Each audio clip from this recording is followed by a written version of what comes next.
subscribers, they all tell us so how to fix on your Mac problem with no sound. So for fixing that, you can also just find this. Here you can see name, and after you just need to tap here.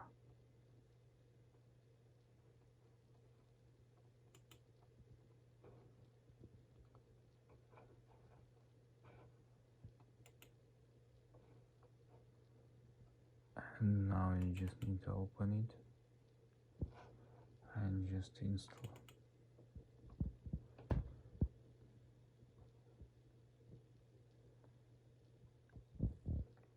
Yes. Next. I accept. Next.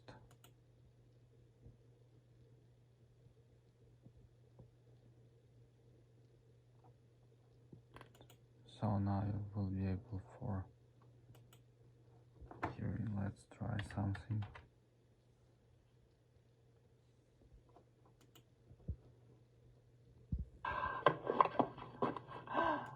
And here you can see that we have sound. So thanks for watching, have a nice day, goodbye.